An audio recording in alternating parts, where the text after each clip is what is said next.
shout out to our team who couldn't be here, and our team is led by Steve Loader, our executive producer, but we're so proud of this team because we made this show in a really collaborative way. Our team is mostly diverse. We have so many people of color and women on this show, more than I've ever seen on any show I've worked on, so it's been a truly special experience.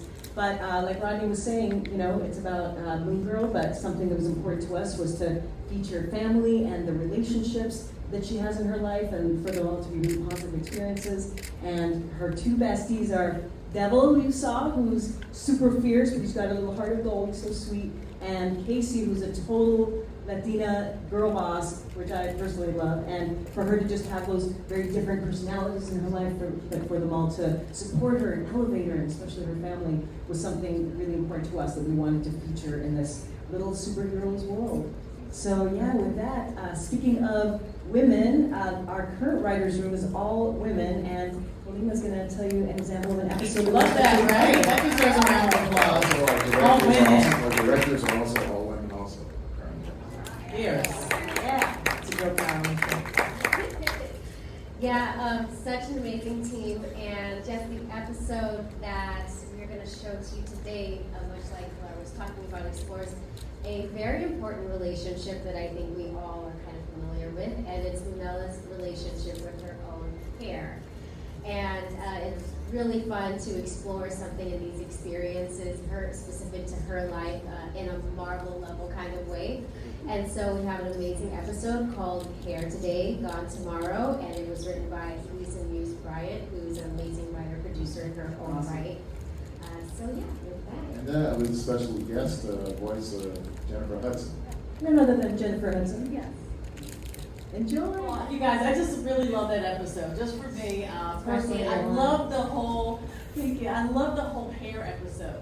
You know, here we are. We're about to celebrate the Crown Act again. It's been passed in 22 states. Michigan was just passed it about 3 weeks ago. Texas prior to that. So how apropos that here we are talking about this. And this is something that all black girls, black women can understand and relate to. So who wants to jump this off? It's got to be a woman. Me. Okay. This is my favorite episode. Is it? Yeah, my absolute favorite episode.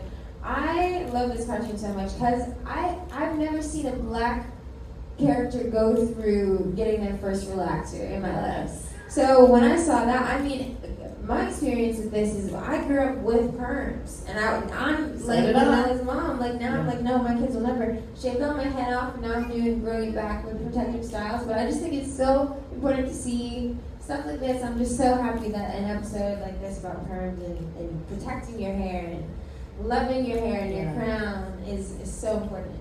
I think it brought back so many memories for all of us black women who are out there getting their first perm, how maybe you were burned or something, but really the whole series is about really loving yourself. And one thing that I actually took away, it's like her superpower is her brain. How often have we seen that? And we just really haven't in terms of animation. Yeah, it's a very important message, everyone, and also the fact that Lunella is a teenage girl who just happens to be a superhero. That's a big part of it. So, you know, you want to have this relatability. There are specificity things that dealing with black girls, but also being a teenage girl also, so that everyone can relate to. So it's just very important to have that, also that aspect of it, and that she, you know, she's very important to her family, her community, the neighborhood of the LES is important to her, but she also is trying to navigate being a teenage girl while still trying to maintain the superhero identity and keeping it secret from her family and friends. And I have to just say a shout out to Diamond for that character. Like her voice work in this cartoon is fantastic. And you sing the song too. Oh, you sing the song? Yeah. I was wondering, I was like, who's doing the music? Yeah, oh, so that's our executive music producer, Raphael Sadiq. Ah. Yeah, he's all over this. Funny story about that is that our EP, Steve Loader, he's like a big fan of Raphael Sadiq. And he told Disney, I want to get Raphael Sadiq to do the music for our show. And Disney was like, I don't know about that. You know, he's a touring musician and he costs money. So they're like, I don't know if we can do that. So Steve, in his persistence, he went to an album signing It was an album set. He actually brought an LP. It was a brand new album that he was promoting. So he was the first one there, first one in line. And while he was signing the album, he was pitching the story. And I imagine that he's like, really getting in there, pitching it, arms waving. I wish I was there to see it. So by the time he was done signing it, Raphael told one of his people, like, hey, get this man my information. I want to do the show. Oh, that's great. I love it. Yeah, you know, and The rule is always go above people in the middle when they're in the middle of something else to get what you want. Exactly. There you go. There you go. You know, I actually think the music adds so much to it. It's almost like it's its own character, and I find it really contemporary. All of a sudden, you're doing rap. So you can rap. You can spit some rhymes. I can spit a little Okay. bit. Okay. A little bit. No, it's really cool. I think the music is such an important element to the show. I remember when the trailer came out and I was fighting the Childish Gambino, I said, okay, we got something here. Yeah. Like, the music is such an important part. Diamond sings the theme song, the main title. Oh, I love the music. Well, you know, I'd like to delve a little bit deeper because Pilar and Halima, you guys were telling me, first of all, about the all women's team, which I love about that. But you guys are very purpose driven in terms of what stories were being told, how they were being told, and who these characters were. Can you talk a little bit about that? Yeah, well, kind of like you're saying, it was so important to us, especially because there were so many women on the show. We wanted to make this a little different. We wanted it to be about women who, first of all, were smart in different ways, that shown in different ways, but that also elevated and supported one another. We really took a lot of care in making sure that these relationships, there was drama in the show, but it wasn't that there was competition or they were trying to tear each other down, because we've seen way too much of that. We were like, let's make a show where these girls are good friends and they love each other and they love each other for all that they are. And even Mimi, who you saw, played by Alfre Woodard, no less, was incredible. She was kind of our female who brought sage wisdom to a lot of our episodes. So it was just this beautiful kind of magical thing to be able to write along with incredible women these stories about women, and again, them embracing and celebrating one another in every way. It was really special.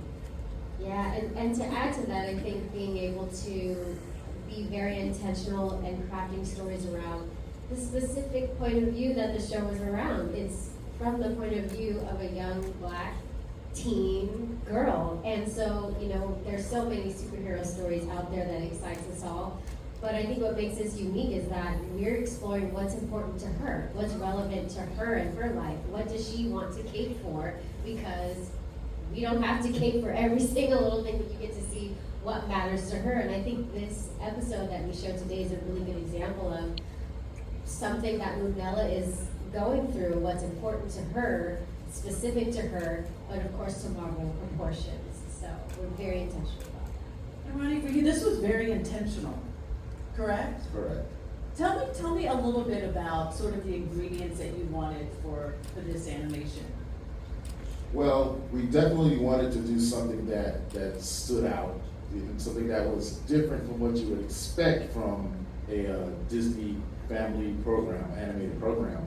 And we looked a lot into what represents New York and the culture, and a lot of it was like looking at Andy Warhol, Basquiat, Keith Haring, a little of graffiti art, and we kind of mixed it all into a big jumble, and also like going back into Disney archives of Disney artists and pulling their styles, Walt Paraguay and things like that. And then also just wanting to also create a visual style that is unique to us, but also a musical style that is also unique. Like you mentioned, it was contemporary. Wanted to go that route and really have something that complemented the art style of the show. Well, I appreciate the authenticity of who all of you guys are individually, but certainly we're talking about a show that's about a Black girl and her best friend who's Latina, and to see that represented behind the scenes, like, to me, that's pure authenticity and what it should be. So tell me about, for you, and doing the voice of your character. Yeah, so I'm her granddad, Pops, in there. And also in this episode, I'm actually Pops, as well as Rockin' Rudy, the guy who's trying to get away. Rockin' Rudy, ready to roll! Yeah, I play Rockin' Rudy in this as well. The Pops part is my absolute favorite because he is so warm and loving in that family, and I really just stole from my dad and my dad's energy for it. And the other part is, that Pops is around, Alfred, the grandmother is around, and the daughter and son, and then the granddaughter. And that's how I grew up. Like, we were always together. My cousins are basically my brothers and sisters. And so I love that feeling of family, of this whole thing. It's all about that support of the family and then the support of the community. Yeah, so it's super and important. the big thing about Pops is that he runs the roller rink, which is one of the last roller rinks in New York City, and that is a very important hub for the community, as well as for the family, because all the family works together. Evie's working the food stand, James is helping with the operations, and Adria, the mom, is the DJ, and Lunella just fixes things. And she's a roller skating superhero too. She brings that family into the whole thing. And I think that's so important. Just that multi-generational lens that we're getting with this family. And it gives us another view of the African-American family. And it's very much about that community and your grandparents. And talk about how you try to bring that to life just through your voice. It really is for me. I do a lot of on-camera acting and voice acting. And it really is for me a chance to do a character that's super important to me in that. Because I am all about family. I grew up with 6 sisters, so I know that the ladies got to answer the hair questions. But I can guarantee you, every Sunday there was hair burning in my kitchen back home. So 6 sisters, 2 brothers, and then my dad, who was that constant there for the family. And seeing this in here, like that, the constants that are just there for the family unit is very important. A lot of people know my other favorite character I play is Uncle Ruckus from the Boondocks. And that's a very different human being from this guy right here, this warm-hearted guy. This is closer to who I really am in life. I hope so. Right, we'll find out. But yeah, it is super important. Family means everything to me, honestly, in my life. So to get a chance to share that with the world on the screen is fantastic. Oh, that's so nice to hear. Well, Pilar and Halima, I want to get back to you guys because also, well, first of all, people should know about you. You actually started off as a writer, right? Yes. On the I was show. that writer. And one thing I always like to explore, what are the dynamics really behind the scenes? Not only are we finding out that women are in charge of basically running the show, but also you guys really work on your ecosystem. You're about elevating other people. So you were the writer, now you're the co-producer, story editor. Yeah. That's phenomenal. Big. Yeah. So can you guys talk a little bit about that?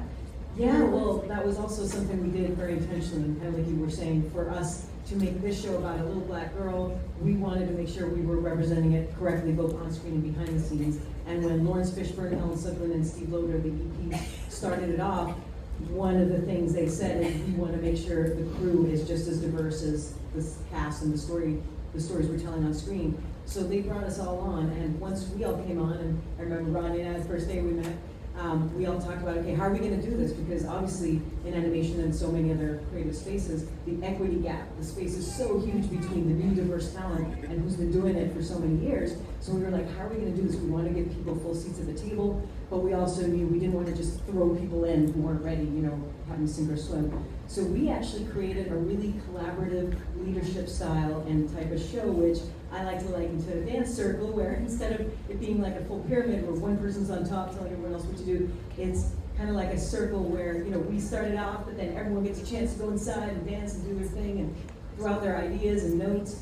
And we also created a system where instead of just elevating someone, we did like middle steps, and we created a co-director position and an associate story editor position, which Helena did for a while. So that way it gave people a chance to be mentored and to get the experience before getting fully thrown in. And that was so successful. We're so proud of so many of our team getting elevated, especially in season 2.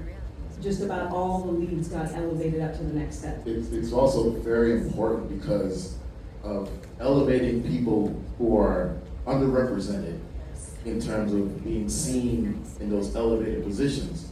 And that was one of the main reasons, one of the main goals that we wanted, is to give those people who would normally not get that chance to be in these positions a chance to show themselves, at least get their foot in the door and feel what it means to be in a higher position, and to give them the self-esteem. Because I've seen people where they're very like soft and they soft and mousy, but then they've been given this position, and I see the growth and the self-esteem and the strengthening of their spine. Giving them the support that they need. Yes. Yeah, that was so important for us to tell them, no, we believe in you, you're not in this position because you're a token, look at all of us, we're all here together, we're here to help each other. And we're here to help you, and mistakes will happen, and we'll work with them, and we want you to, because nobody knows everything at first. Right. Except me.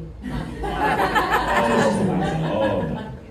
Well, I actually love hearing that, and I hope that you guys will actually look at the show and appreciate it through a different perspective. So I just want to applaud you guys for that, because that is huge. You're not only changing perceptions in front of the screen, but behind the scenes. So bravo to you. You guys, so tell me, what is your favorite episode and why?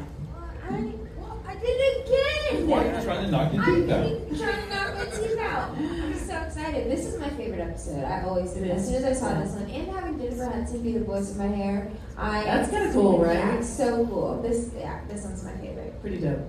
I don't even know which is my favorite episode, but I will say this. I have a 20-year-old son in college who for some reason loves Girl and Devil Dinosaur. Really? He even sent me a scientific fact of how much a T-Rex would actually have to, he's a science guy, would actually have to eat.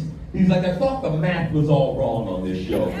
But it's not. The math is actually correct. They only need like a half a human being a day or a certain amount of hamburgers. This is true. So he's like, they actually have the math right on this. I don't know if they know that. So I wanted to take this moment to let you guys know you have the math right on this. It's hard work writing for one of the smartest people in the Marvel universe. It's a tall order, but I'm glad that we're getting our dinosaur math.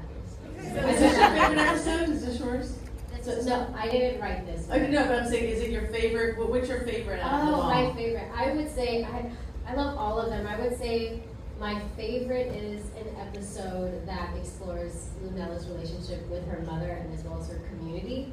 Because anyone who's familiar with most major cities, but New York and Lower East Side, gentrification is a real thing. And so in this episode called Like Mother, Like Moon Girl, that is something that Lunella has to deal with. As she ascends as a superhero, she has to deal with bigger things and what it means to protect your community. And what I love most about it is she's very inspired by her mother, who is an activist and very, very, very active in the community. And the music is bomb. It's an amazing episode.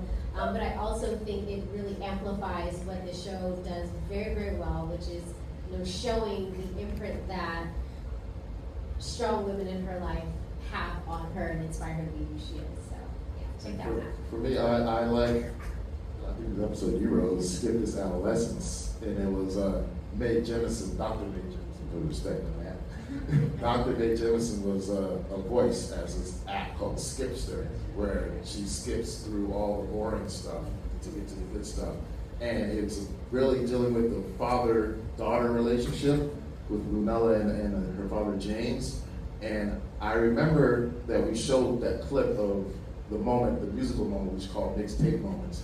And she was going through her memories, trying to jump to the memories of her relationship with her father. And I remember that someone came to me afterwards and just said, thank you for that. It was Just the Two of Us, Raphael Sadiq did a Just the Two of Us remake of the song. And she just talked about that song reminded her of her dad and her relationship with her dad and cleaning the house and things like that. All these memories came up and welled up inside of her and came out, and she just really thanked her. That's like the impact. That's it. That's the impact. Yeah. That's the things that you look for. To touch somebody emotionally and it resonates. Well, you're definitely touching people, because I'm just watching that one episode there, and it just brought so many memories about not only your hair, but just self-acceptance and love. What is it that you want? And I'm going to go through all of you, because unfortunately we're running out of time, but I want to be able to hear, what do you want people to take away? For me, again, a broken record, but it's family. Just that love and support of family. Like, I try to share that with my family and make sure, and my family shares that with everybody. So for me, it's easy. The love and support of family. For me, it's that one girl, one person can make a difference, and everybody has their own little magic about them that I think is important for them to share and to spread, just like Lil does. So yeah, one person can make a difference. I just hope that people look at Moon Girl or look at Lunella and are inspired by her in the aspirational aspects in terms of science and math, that it encourages that, and that science and being smart is cool. And I just want that to be something that is highlighted, because we don't get to see that a lot when it comes to characters, black characters, like girl characters. We don't see that. So I hope that this really highlights and shines and really inspires people to take that mantle and go in that route. Yeah. I think that's so important actually, because I always host International Women's Day at the United Nations, and the last time I said, instead of giving a girl a doll, how about giving her a microscope? Yes. So, there are going to be a lot of young girls who are really going to appreciate that for sure. I just want to add to that, because something else I love about this show, and Diamond has a lot to do with this, is you get to see what Black brilliance looks and sounds like. She doesn't speak like a computer. She doesn't, you know what I mean? She Yes. feels like someone Regular real. girl. She's a regular girl. She's not detached. And so I that's something that I would love for people to see, that they have a space in this world, in whatever version of their brilliance. And I think the other thing is that whatever it is that makes you feel happy, whatever you're passionate about, and whatever it is you feel purposeful about, there's a space in the world for you. Just like Lunella, it occupies that space, there's something for you as well. So lean into the things that you love. I think I want people to take away that you can be your own superhero, and you should be your own best friend. And if you don't see it out there, then maybe you should be it. Why not? Anybody can. That's exactly what Lunella did. She took it upon herself to be her own hero. She said the neighborhood needs somebody, and she made that decision to be a superhero. To be it herself. Well, you guys, it's a wonderful series. Best of luck moving forward, and I'm so glad all of you were able to see it. So please make sure you keep tuning in to the show. Superbly, season 1 is streaming on Disney Plus and on Disney Channel.